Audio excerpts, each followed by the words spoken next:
Seagrass, a vital marine plant, absorbs carbon dioxide up to 35 times faster than rainforests, offering a powerful tool against climate change.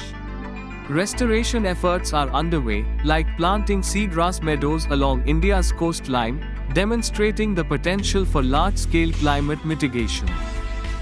Indian Railways is piloting train ATMs, allowing passengers to withdraw cash during their journey. This innovative approach aims to broaden financial access, particularly in underserved areas, by leveraging the extensive rail network. The program is currently being tested on select trains.